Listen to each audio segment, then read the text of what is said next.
잘 되고 있습니다. 행복 모임하면 기적이 일어납니다.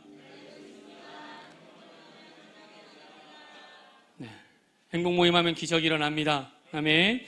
어제 행복 모임 학교 은혜로 또 도전으로 충만한 시간을 보내셨죠? 아멘. 그렇습니다. 역사가 일어날 줄로 믿습니다. 오늘 설교 제목을 다 함께 읽어보도록 하겠습니다. 시작. 네, 오늘 설교 제목에서 그냥 다 나왔죠? 변명하지 말고 순종해라.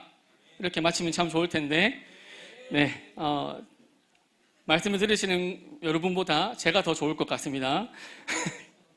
성도들, 우리는 예배를 드리러 이곳에 지금 나와 있습니다. 그리고 예배를 드리고 있고, 심하게 조는 분들도 계십니다. 그래서 요달 친구들을 보고 이야기하는 겁니다. 네, 일어나세요. 차를 타고 또 예배를 드리기 위해서 오기도 하고 또 걸어서 예배를 드리러 오시는 분도 계실 것입니다. 근데 차를 타고 오는 것보다 또 집이 가까워서 걸어온다면 어떻습니까? 참 편하지 않습니까? 집에서 걸어오시는 분들은 없나요, 여기? 다 걸어오시는 분들 계시죠? 집이 가까워서 걸어오면 참 편합니다. 저도 집이 교회랑 굉장히 가까운데 걸어서 5분이 걸리지 않는 거리입니다. 근데 걸어서 온 적은 없는 것 같습니다. 항상 차를 타고 옵니다. 근데 저희 요다일 공동체에는 지난 시즌 전도된 친구들이 좀 있습니다. 몇몇의 친구들이 있는데 지금 이 자리에도 있지만 이 친구들은 1시간 반 정도의 거리를 버스를 타고 지하철을 타고 예배를 드리러 옵니다. 현재 계속 예배를 드리고 있습니다. 아주 잘하고 있지 않습니까?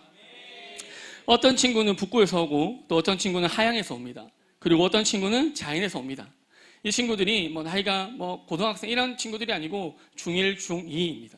그러니까 이렇게 어린 친구들이 예배 자리를 지키고자 이렇게 나온다라는 것이죠. 여러 가지 변명을 해도 가기 싫어요, 태우러 오세요 이러도 될 텐데 그런 말을 들어본 적이 없습니다. 데려다 달라는 말은 합니다.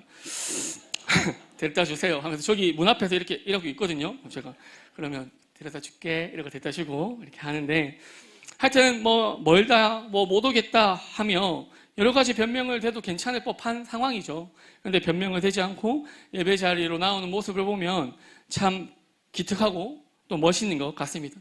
그러니까 이 아이들이 이제 혼자 예수를 믿고 있는데 또 이번 시즌 이들의 부모님이 예수를 믿을 수 있도록 또 교회에 나올 수 있도록 기도하고 또 마음으로 결단하면서 어떻게 섬길까 또 고민하고 있습니다. 그래서 이번 시즌 동안 부모님도 전도될 수 있도록 그렇게 함께 기도로 동참해 주시고 섬겨주시면 감사할 것 같습니다. 아멘. 네, 그렇습니다.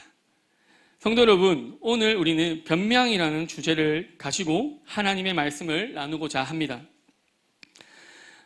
변명이라는 것은 누구나 하는 것이지만 동시에 누구도 자유로울 수 없는 인간, 우리의 습관이기도 합니다. 변명 말이죠. 오늘도 얼마나 많은 변명들을 하셨습니까? 안 하십니까?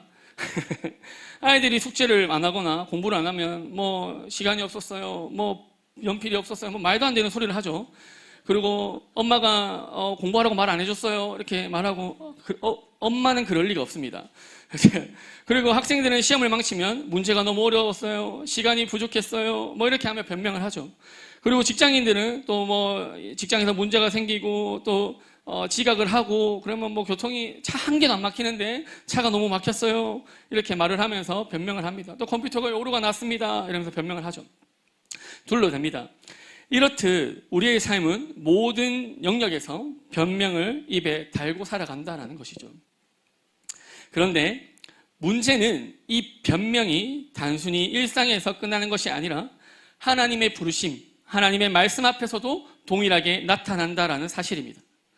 하나님께서 분명히 가라고 명령하셨는데 우리는 저는 못합니다 라고 말하며 뒷걸음질 칠 때가 있습니다. 하나님께서 분명히 이 일을 감당하라, 사명을 감당하라, 비전을 감당하라 라고 사명을 주셨는데 우리는 저는 준비가 되지 않았습니다, 저는 할 수 없습니다 라고 말하며 피하려고 할 때가 있다는 것이죠. 오늘 본문에 등장하는 모세가 바로 그랬습니다. 모세는 하나님으로부터 분명한 부르심을 받았습니다.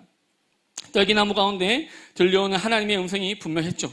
내가 너를 바로에게 보내어 내 백성 이스라엘을 애굽에서 인도하여 내게 하리라 이렇게 명령을 하셨죠. 그러나 모세는 하나님의 부르심 앞에 즉시 순종하지 않았다라는 것입니다. 그는 여러 가지 이유를 들어서 하나님 앞에 변명을 했습니다. 처음에는 내가 누구에게 바로에게 가겠습니까? 라고 말하죠. 그리고 또 이어서는 내가 가서 이스라엘 자손에게 말하면 그들이 내 말을 믿지 않을 것입니다 라고 또 변명합니다. 그리고 또 변명하죠. 내가 가서 하나님의 이름을 말하면 그들이 누구의 이름으로 왔느냐고 묻지 않겠습니까? 라고 말하며 계속 둘러대는 것입니다. 변명하는 것입니다. 이런 식으로 모세는 계속해서 하나님 앞에 변명을 늘어놓습니다. 이렇게 변명하는 중에 이제 오늘 본문 그 변명의 절정에 이르는 상황입니다. 하나님께서 이미 여러 번 모세의 삶을 인도하신다는 사실을 보여주셨는데 모세는 여전히 하나님께 말합니다. 출애굽기 4장 10절 말씀을 함께 읽어보도록 하겠습니다.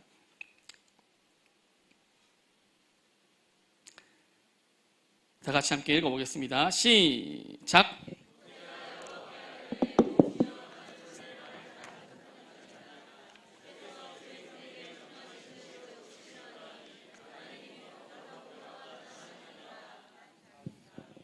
아멘.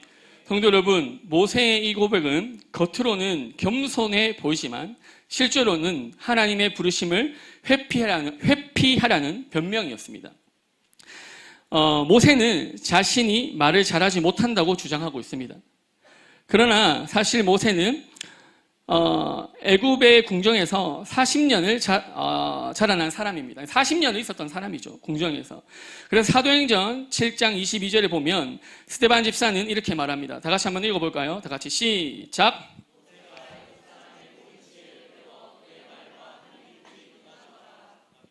아멘. 그러니까 성경은 분명히 모세가 어떻다고 지금 말하고 있습니까? 모세가 어땠어요? 지혜로웠다고 말하고 있습니다. 성경은 모세가 지혜롭고 말과 일에 능했다고 증언하고 있습니다. 그런데 지금 모세는 또 뭐라고 말합니까? 저는 말을 잘하지 못합니다. 저는 입이 뻣뻣한 사람입니다. 전 혀가 둔합니다 라고 말하고 있습니다. 과연 이게 사실일까요? 그렇지 않습니다. 이 말은 사실이 아니라 모세는 또 이 상황을 두고 뭐라고 말하고 어떻게 하고 있는 거예요? 제목처럼 변명을 하고 있는 것입니다. 그러면 왜 모세는 이렇게 말을 하고 있는 것일까요? 왜 모세는 이렇게 말을 하는 겁니까? 그것은 과거의 실패가 그의 마음을 사로잡고 있었기 때문에 그렇습니다. 과거에 동족을 구하려다가 동족에게 배신을 당하고 애국 사람을 쳐 죽였다가 미디안 광야로 도망쳐야 했습니다. 그 상처와 실패의 기억이 모세의 마음속 깊이 남아 있었기 때문에 그렇습니다. 그래서 하나님께서 아무리 모세를 부르셔도 그 실패의 기억이 자꾸 떠올라서 그 실패의 기억이 자신을 붙잡아서 나는 안 된다, 나는 할 수 없다, 나는 이미 무너진 사람이다 라고 생각하게 만드는 것입니다. 성도 여러분, 이것이 바로 누구의 모습입니까? 이것이 우리의 모습입니다. 우리는 언제나 과거의 실패와 현재의 상황으로 인해 하나님께 변명을 합니다. 하나님, 저는 과거에 이랬습니다. 저는 과거에 이런 연약함이 있었습니다. 하려고 애를 썼지만 이러한 부족함이 나타나고 드러납니다. 그러니 하나님의 일에 방해가 되는 것 같습니다. 행복 모임 못하겠습니다. 저는 내성적입니다. 저는 I입니다. 저는 T입니다. 감수성이 없습니다. 이러며 여러 가지 변명들을 내려놓는 거죠. 그리고 저는 이제 나이가 많습니다. 행복 모임하기 힘듭니다. 그리고 저는 가진 것도 없습니다. 주님께 더 드릴 것도 없어요. 하며 이런 온갖 변명을 늘어놓는 것이죠. 그런데 모세가 하는 변명, 또 우리가 하는 변명의 끝이 무엇입니까? 변명의 결국이 무엇입니까? 저는 못하겠습니다 라는 것이죠. 그러나 성도 여러분, 하나님의 부르심은 우리의 조건과 상황을 뛰어넘는다는 사실을 기억해야 합니다. 하나님의 부르심에는 우리의 조건과 상황을 뛰어넘는다는 사실이죠. 하나님께서 모세를 부르신 것은 그가 말을 잘해서가 아니었습니다. 하나님께서 모세를 부르신 것은 그가 완벽해서가 아니었다라는 사실입니다. 하나님께서 모세를 부르신 것은 하나님의 뜻과 계획이 있었기 때문에 부르신 것입니다. 아멘. 모세를 부르신 것은 하나님의 온전한 뜻과 계획이었다는 사실이에요. 그래서 하나님께서 우리를 이곳에 있게 하시고 우리를 먼저 예수를 믿게 하시고 이곳에서 예배드리게 하게 하신 것은 다른 것이 아니라 우리를 향한 하나님의 뜻과 계획이 있다는 사실을 우리는 기억해야 합니다. 아멘. 성도 여러분, 모세가 하나님 앞에 저는 말을 잘하지 못합니다. 저는 입이 뻣뻣하고 혀가 둔한 자입니다. 라고 말했을 때 하나님께서 어떻게 말씀하셨는지 아십니까?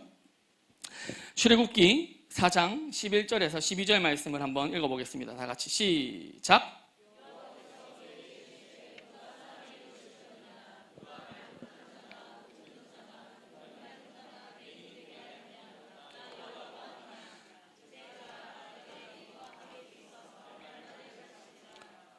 아멘. 얼마나 명확한 하나님의 응답입니까? 이보다 명확할 수가 있습니까? 하나님께서 우리에게 이렇게 딱 정확하게 말씀해 주신다면 상황마다 얼마나 좋겠습니까? 내가 장래를 위해서 고민하며 기도할 때, 나의 성적을 위해서 고민하며 기도할 때 하나님 이 성적으로 계속 공부해야 되는 거 맞습니까? 질문했을 때 하나님이 정확하게 말씀해 주신다면 얼마나 좋겠습니까? 근데 모세는 지금 그렇게 정확한 하나님의 말씀을 들었는데 모세는 또 뭐라고 말합니까? 자신의 부족함을 들추면서 이야기하면서 저는 말을 못합니다 라고 또 말하는 거예요. 그런데 하나님은 모세에게 또 뭐라고 질문합니까? 내 입을 누가 만들었느냐 라고 물으십니다. 이건 단순한 질문이 아닙니다. 하나님의 창조주 되심을 다시 일깨워주는 말씀이라는 것이죠. 성도 여러분, 우리의 입을 지으신 분이 누구십니까? 하나님이십니다. 아멘. 우리의 입을 지으신 분이 누구라고요? 하나님이십니다. 우리의 혀를 만드신 분이 누구입니까? 하나님이십니다. 짧아도 하나님이십니다. 제가 좀 짧은 것 같습니다. 우리의 생각과 지혜를 주신 분도 누구이십니까? 하나님이십니다. 그러므로 하나님께서 부르신 자에게 능력을 공급하시지 못할 이유가 어디 있겠습니까? 없다라는 사실입니다.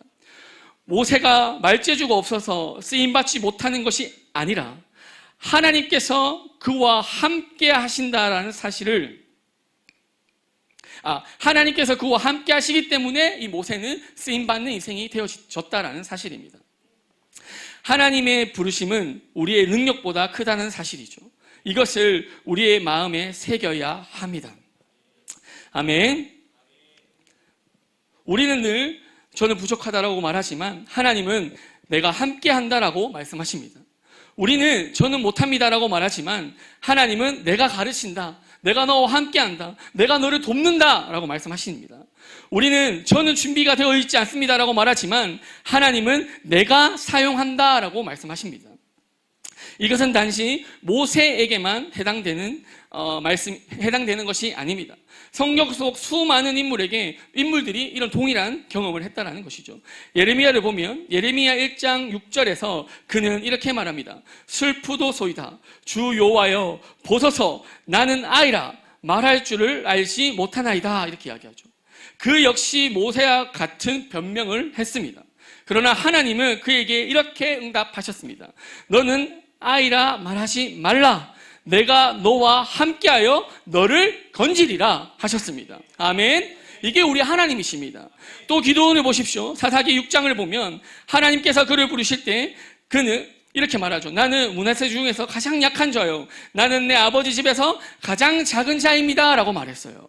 그러나 하나님은 또 이 기도원에게 뭐라 말씀하시냐면 내가 반드시 너와 함께 하리니 내가 미디안 사람 치기를 한 사람 치듯 하리라 라고 약속하셨습니다.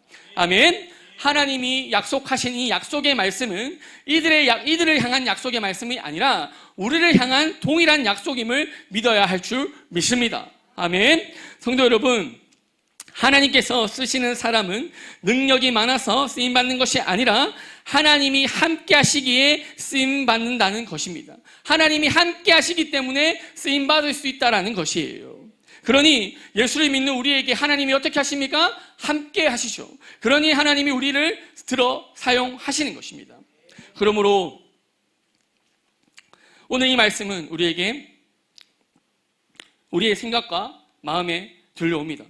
여러분 생각 가운데 또 마음 가운데 이런 마음을 가진 분이 있지 않습니까? 나는 할 수 없다, 못하겠다, 여전히 어렵다, 두렵다. 힘들다, 난 자격이 없다라는 마음을 가진 분이 계시지 않습니까? 성도 여러분, 그 모든 마음들은 변명일 뿐입니다. 하나님은 우리를 부르실 때 우리의 조건을 보지 않는다고 말씀하셨어요. 하나님은 우리의 능력을 근거로 부르시는 것이 아니라 우리를 부르실 때 한 사람 개인의 능력을 두고 부르시는 것이 아니라 하나님의 당신의 뜻과 계획에 따라 하나님의 능력을 따라 하나님의 힘을 하나님이 하나님 있는 믿음으로 우리를 부르시는 거예요. 능력이신 주님이 부르시는 거예요. 우리에게 능력이 그래서 없어도 돼요. 우리에게 능력이 없어도 하나님이 능력이시기 때문에 우리는 그저 그분의 말씀 앞에 순종하기만 하면 하나님께서 우리를 들어 사용하시는 것입니다. 아멘. 그래서 그 능력이신 분이 우리 그 부르심 앞에 순종만 하면 능력을 부어주시는 것이죠. 이 사실을 가장 잘 보여주는, 잘 알 수 있는 것이 바로 신약의 오순절 성령 강림 사건입니다. 예수님께서 부활하시고 제자들에게 너희는 온 천하를 다니며 복음을 전파하라라고 명령하셨을 때 제자들이 두려워 떨며 숨어 있었습니다. 그들은 글을 잘 쓰는 사람도 아니었고 웅변가도 아니었고 당시 사회에서 큰 영향력이 있는 제자들이 아니었다는 거예요. 그러나 이들에게 성령이 임하자 어떻게 됐습니까? 성령이 임하자, 능력이 임하자, 쉽게 말하면 하나님이 임하자, 하나님이 함께 하시자 어떤 일이 일어났습니까? 그의 입술이 열렸습니다. 사도행전 2장 4절은 이렇게 증언합니다. 말하고 있습니다. 그들이 다 성령의 충만함을 받고 성령의 말하게 하심을 따라 다른 언어들로 말하기 시작하니라 이야기합니다. 아멘. 성령께서 그들의 입술을 주장하신 것이죠. 성령께서 일하신 것이죠. 누가 일하신 겁니까? 성령께서 일하신 것입니다. 성령께서 그들의 혀를 움직이셨던 것이죠. 그 결과 하루에 3,000명이 회개하는 역사가 일어났습니다. 이것은 인간의 능력이 아니고 사람의 능력이 아닙니다. 제자들의 능력이 아니었다라는 거예요. 누구의 능력입니까? 하나님의 능력입니다. 하나님의 일하심이에요. 중요한 것은 하나님의 일하심 앞에 하나님의 능력 행하시는 그 현장에 누가 있었던 거예요? 그냥 제자들이 있었던 거예요. 성도 여러분, 이 사실을 우리는 꼭 기억해야 할 줄 믿습니다. 하나님께서 우리를 부르셨다면 반드시 필요한 능력도 힘도 주십니다. 하나님은 모세에게 말씀하셨습니다. 내가 내 입과 함께 있으니 할 말을 가르치리라 말씀하셨어요. 이 말씀은 오늘 우리에게도 동일하게 적용되어지죠. 내가 내 입과 함께 있어서 내가 담대함을 줄 것이다. 너와 함께 할 것이다. 내가 무슨 말을 하든지 네가 무슨 일을 하든지 두려워하지 마라. 염려하지 마라. 내가 너와 함께 하겠다라고 말씀하십니다. 아멘. 따라서 우리는 하나님이 함께 하신다라고 약속하고 말씀하고 계시니 더 이상 변명해서는 안 됩니다. 우리의 부족함의 이유로 하나님의 부르심을 피해서는 안 된다라는 것입니다. 왜냐하면 하나님이 함께 하시고 하나님이 우리를 가르치시고 우리를 인도하시고 우리 가운데 말씀으로 도우시기 때문에 그렇습니다. 우리의 입을 만드신 분이 하나님이시고 우리의 혀를 주관하시는 분이 주님이십니다. 성도 여러분, 13절 말씀 한번 또 읽어보겠습니다. 13절 말씀도 한번 읽어보겠습니다. 시작. 한 번 더 읽겠습니다. 시작. 또 이렇게 보면, 말씀을 딱 보면, 주님, 보낼 만한 사람을 보내십시오. 라고 되게 젠틀한, 뭔가 어떻게 보면 겸손한 표현처럼 보이기도 합니다. 그렇지 않습니다. 이 말은 단순한 그런 겸손의 표현이 아니라 사실상 거절이죠. 하나님의 부르심, 하나님의 말씀을 거절하는 상황이죠.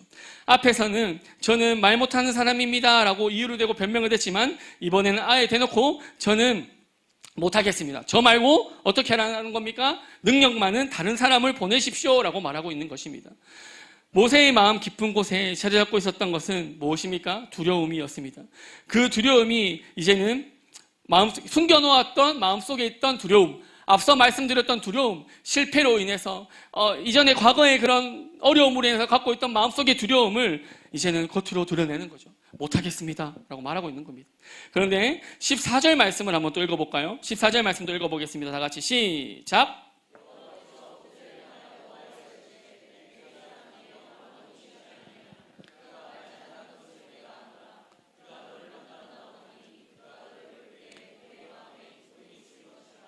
아멘. 14절 말씀에 보면 뭐라 말씀하십니까? 여호와께서 모세를 향하여 노하여 이르시되 이야기하고 있습니다. 하나님의 노하심이 드러납니다. 그동안 모세의 변명을 하나님께서 다 인내로 참으시고 받아주셨죠. 다 받아주셨어요. 모세가 나는 누구입니까? 라고 말했을 때도 하나님은 내가 너와 함께 하겠다 라고 말씀하셨고,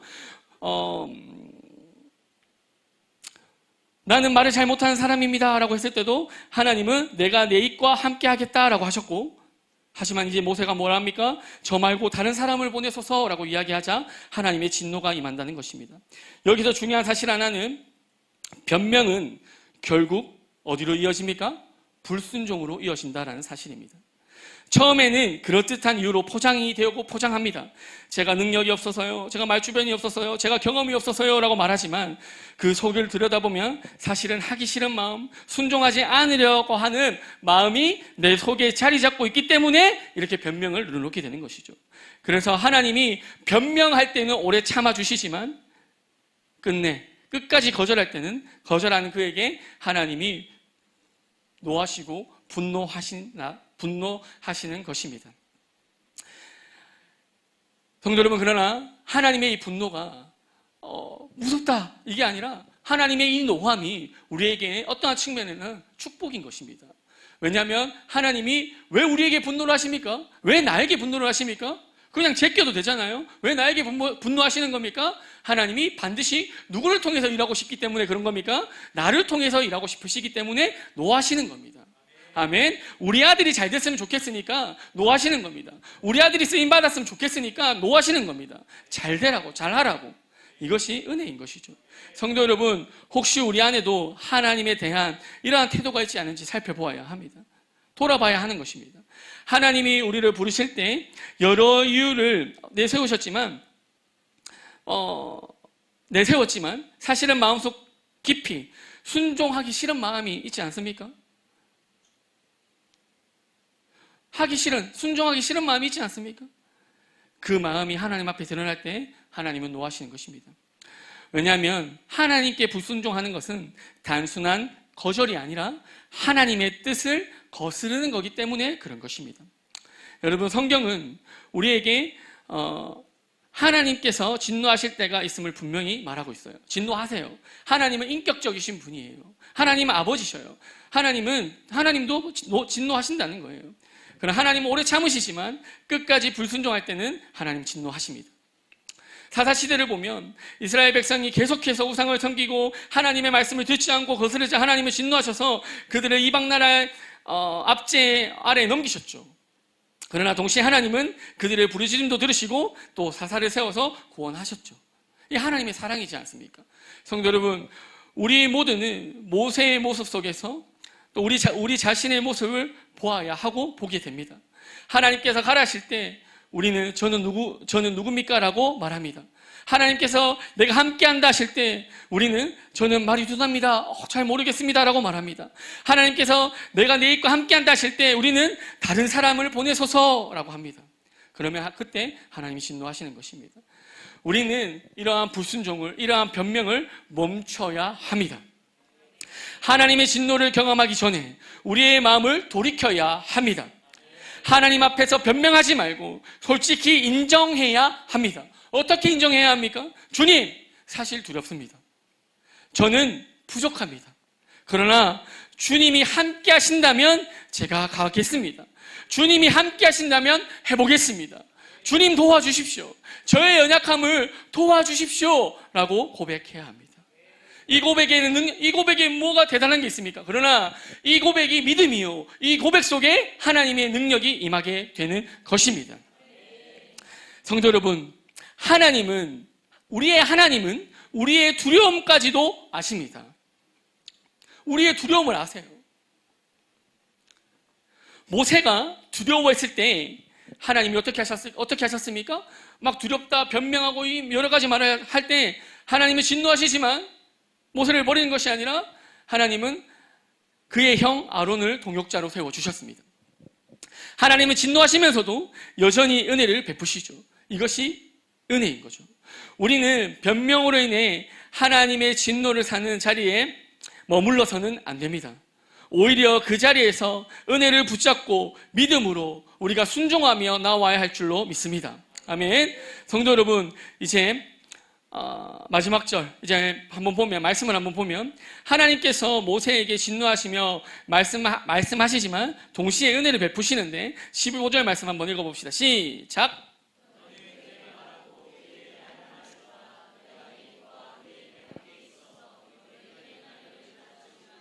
아멘. 하나님은 모세의 형 아론을 동역자로 세워주십니다.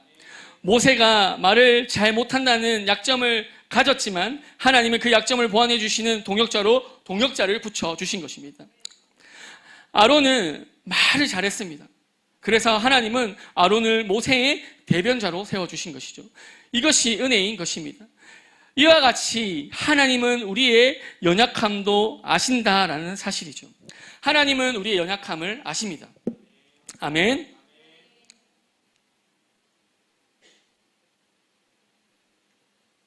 그리고 그 연약함을 무시하지 않으세요.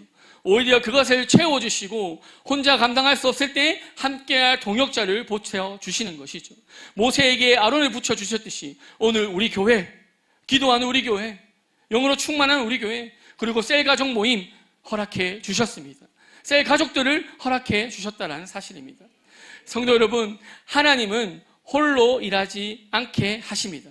하나님은 언제나 공동체 속에서 공동체와 함께, 교회와 함께, 셀과 함께 이 사명을 감당하게 하신다라는 것입니다.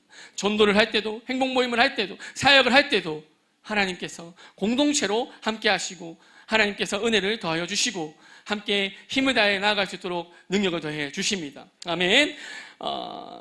사도 바울도 고린도서 12장에 교회를 몸에 비유하면서 지체들이 서로 도우며 함께 일한다고 말했습니다. 눈이 손에게 내가 필요 없다 하지 못하고 머리가 발에게 내가 쓸데없다 하지 못한다고 말하고 있습니다. 왜냐하면 지체들이 서로 필요하기 때문에 그렇습니다. 우리가 하는 모든 이 사역, 행복 모임의 사역과 이 두 날개의 비전과 선교하는 이 사역은 혼자 감당할 수 있습니까? 혼자 할 수 없습니다. 모두가 함께 해야 하는 것입니다. 우리 모두가 함께 감당해야 할 수 있는 것입니다. 아멘. 모세가 혼자라면 두려움 때문에 아무 일도 할 수 없었을 것입니다. 그러나 아론이 함께 있으니 모세는 담대해질 수 있었습니다. 마찬가지로 우리가 혼자라면 넘어질 수밖에 없지만 함께하면 어떠한 고난도, 아픔도, 어려움도 감당하며 일어설 수 있습니다. 성도 여러분, 이번 시즌 행복 모임 할 수 있습니다. 역사가 일어날 것입니다. 왜 그것이 가능합니까? 교회와 함께하고 셀이 함께하고 행복 모임 팀이 함께하기 때문에 그렇습니다. 우리 이번 요달 공동체는 9월 28일부터 해피스쿨을 시작하게 됩니다. 200명을 전도로 목표로 하며 달려갑니다. 기억해 주시고 함께 기도해 주시면 감사하겠습니다. 아멘. 200명이 전도로 목표라는 것을 아직 모릅니다. 여기 지금 200명입니다 하니까 눈이 띠용하는 친구들이 있는데 목표를 하며 오늘 마치고 말하려고 합니다. 목표를 하며 달려갑니다. 함께 기도해 주십시오. 그리고 우리는 17절 말씀을 한번 보겠습니다. 17절 말씀 함께 읽어보겠습니다. 다 같이 시작. 아멘. 하나님은 모세에게 지팡이를 주십니다. 이 지팡이는 단순히 양을 치던 막대기였습니다. 단순한 그냥 양을 치던 막대기였습니다. 하지만 하나님의 손에 붙들리니 능력의 도구가 되어졌습니다. 하나님의 손이 붙들리니 말이죠. 나중에 이 지팡이는 홍해를 가리게 하고 반석에서 물이 내게 하고 이스라엘 백성에게 하나님의 능력을 보여주는 표징이 되었다는 사실입니다. 성도 여러분, 하나님은 우리의 평범한 지팡이를 사용하십니다. 우리도 지팡이가 있습니다. 하나님께서 우리를 사용하십니다. 우리의 직업, 우리의 능력, 또 우리의 시간, 우리의 물질, 우리의 작은 것, 이 모든 작은 것 하나가 하나님 손에 붙들리면 능력의 도구가 되어지는 것입니다. 그러니 나의 직업도, 나의 가정도, 나의 직장도, 직업도 직장도 같은 말이네요. 나의 학업도, 나의 시간도, 나의 물질도 이 모든 것을 누구에게 맡겨야 합니까? 하나님께 맡겨야 합니다. 하나님께 드려야 됩니다. 하나님께 드리면 하나님께서 능력으로 사용하십니다. 능력의 도구가 되어지는 것입니다. 그러므로 우리는 나는 가진 것이 없습니다, 나는 할 수 없습니다 라고 변명하는 것이 아니라 지금 있는 것을 하나님께 드리면 되는 것입니다. 고3이라면 뭘 하나님께 드릴 수 있겠습니까? 예배를 타협하지 않는 그런 예배 시간을 지키는 것, 이런 것을 하나님께 드리는 것이죠. 그렇게 드리며 나아갈 때 하나님께서 그 고3이라는 시기를 그렇게 예배하는 삶으로 나아가는 그의 삶을, 그 학생을 책임지시지 않겠습니까? 아멘. 하나님은 작은 것을 통해 큰 일을 이루시는 분이십니다. 성도 여러분, 모세는 계속해서 변명을 했습니다. 그러나 하나님은 그의 변명보다 크셨죠. 모세가 저는 할 수 없습니다라고 말할 때 하나님은 내가 너와 함께 하겠다라고 말씀하셨고, 모세가 다른 사람을 보내소서라고 거절했을 때 하나님은 아론을 붙여주셨습니다. 그리고 마침내 모세의 손에 지팡이가 잡혀졌고 능력의 도구로 삼으셨습니다. 성도 여러분, 변명은 우리의 본능입니다. 변명은 우리의 본능이지만 본능을 뛰어넘어 순종하면 하나님의 은혜가 임하는 것입니다. 본능을 뛰어넘어 순종하면 하나님의 은혜가 임합니다. 변명은 언제나 우리 입에서 쉽게 나옵니다. 그러나 하나님은 변명놈으로 우리를 이끌어 순종하게 하십니다. 하나님의 의지는 순종하게 만드는 것입니다. 그러니 우리가 변명하지 않고 순종하는 것이 은혜이고 지혜인 것입니다. 성도 여러분, 하나님이 여러분들을 어디로 부르고 계십니까? 결론적으로 하나님께서 우리를 세상으로 부르시겠죠. 세상으로 나아가라고 말씀하셨죠. 그렇게 사명을 주셨죠. 삶의 현장으로 나아가라고 하시지요. 우리가 세상으로 나아가 빛과 소금의 역할을 해야 하죠. 그렇게 감당하기를 하나님이 원하십니다. 그렇기에 하나님께서는 먼저 우리를 부르시는 곳이 있다라는 것입니다. 그곳이 어디입니까? 바로 훈련의 자리로 부르십니다. 기도의 자리로 부르십니다. 말씀의 자리로 부르십니다. 양육의 자리로 부르십니다. 예배의 자리로 부르십니다. 이 작은 부르심 앞에 순종으로 나아갈 때 우리는 비로소 세상을 감당하는 사람이 되어질 줄 믿습니다.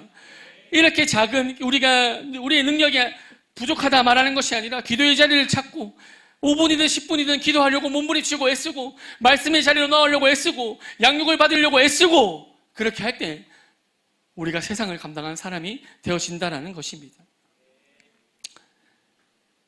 그러므로 우리 이제 더 이상 변명하지 말아야 합니다. 저는 부족합니다라는 말로 멈춰서는 안 됩니다. 그러나 부족합니다라는 말로 고백하며 나가는 것이 아니라 하나님 앞에 반대로 주님, 저는 부족합니다. 그러나 주님이 함께 하신다면 제가 순종하겠습니다. 순종해보겠습니다. 주님, 능력 없는 저를 도와주십시오 라고 하나님께 고백하며 기도하며 나아가야 될 줄 믿습니다. 아멘. 하나님은 오늘도 우리를 부르고 계십니다. 모세를 부르셨던 하나님은 오늘 우리를 부르시죠. 그 부르심 앞에 변명 대신 순종으로 나아가는 우리 모두 되어지기를 축복하며 또 기도합니다. 아멘. 말씀을 마무리하도록 하겠습니다.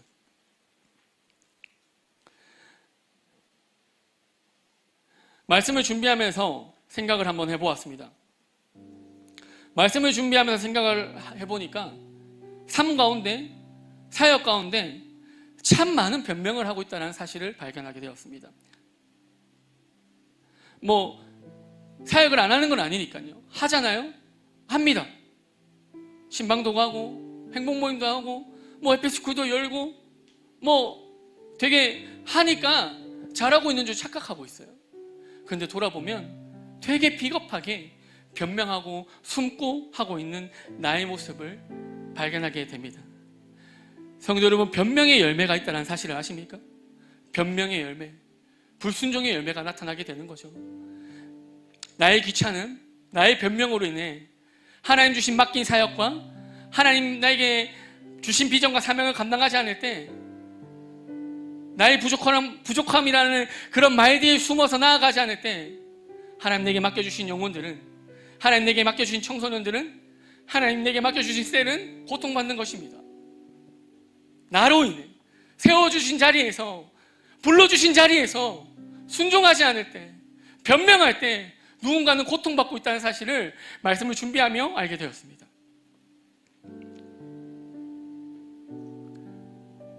그리고 그 삶의 결국에는, 그 삶의 끝에는 열매가 없습니다. 그런데 반대로 부족하지만 작은 순종이라도 하려고 몸부림치면 하나님께서 삶 가운데 아주 풍성한 열매를 맺게 하신다라는 것도 지난 신앙생활을 통해서 알게 되었습니다.